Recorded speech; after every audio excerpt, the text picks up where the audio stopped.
ফ্যাসিবাদের আমলে যে বাজেট হয়েছে সেটা ছিল লুটপাটের বাজেট। তারেক রহমানের নেতৃত্বে যে সরকার এসেছে সেই সরকার আজকে যে বাজেট দিবে সেই বাজেট হবে উন্নয়নের বাজেট, সেই বাজেট হবে উৎপাদনের বাজেট, সেই বাজেট হবে শিক্ষার্থীদের জন্য বাজেট, সেই বাজেট হবে বাংলাদেশের আপামর জনসাধারণের উন্নয়নের জন্য।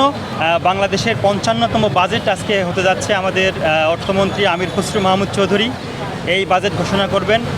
আপনারা জানেন যে দীর্ঘদিন বাংলাদেশ ফ্যাসিবাদের কবলে ছিল। বিগত সময়ে ফ্যাসিবাদের আমলে যে বাজেট হয়েছে সেটা ছিল লুটপাটের বাজেট।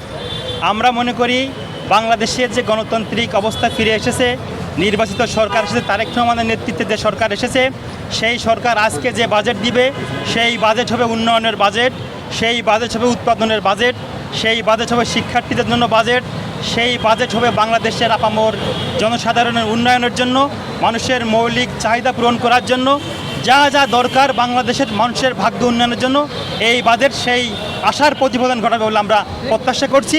তারেক রহমানের নেতৃত্বে বাংলাদেশ যে উন্নয়নের অগ্রযাত্রায়, গণতান্ত্রিক অগ্রযাত্রায় অগ্রসর হচ্ছে, আমি মনে করি এই বাজেটটির মাধ্যম দিয়ে বাজেট বাস্তবায়ন করার মধ্য দিয়েই আগামী দিনে বাংলাদেশের মানুষের ভাগ্য উন্নয়নের জন্য শিক্ষার্থীদের শিক্ষা খাতে সবথেকে বেশি বাজেট মনে হয় এই বাজেট হতে যাচ্ছে।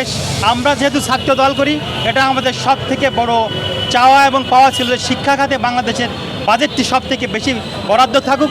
আজকের বাজেটে শিক্ষা খাতে মনে হয় সব থেকে বেশি বাজেট হতে যাচ্ছে। আমরা সবাই আনন্দিত এবং উচ্ছ্বাসিত। আগামী দিনের বাংলাদেশ হবে তারুণ্য নির্ভর বাংলাদেশ, আগামী দিনের বাংলাদেশ হবে শিক্ষার্থীদের কল্যাণের বাংলাদেশ, মানুষের কল্যাণের জন্য যে বাংলাদেশ দরকার, শিক্ষার্থীদের কল্যাণের জন্য যে বাংলাদেশ দরকার, সাধারণ মানুষের ভাগ্য উন্নয়নের জন্য যে বাংলাদেশ দরকার, বাংলাদেশের মানুষের ভাগ্য উন্নয়ন করার জন্য যা যা দরকার বিগত সময়ের মতো শহীদ প্রেসিডেন্ট জিয়াউর রহমানের মতো, দেশনেত্রী বেগম খালেদা জিয়ার মতো তাদের সুযোগ্য সন্তান তারেক রহমানের নেতৃত্বে বাংলাদেশ যে অগ্রযাত্রায় অগ্রসর হচ্ছে, আমরা মনে করি এই বাজেটের মধ্য দিয়েই বাংলাদেশ আরও এক ধাপ এগিয়ে যাবে মানুষের ভাগ্য উন্নয়নের জন্য।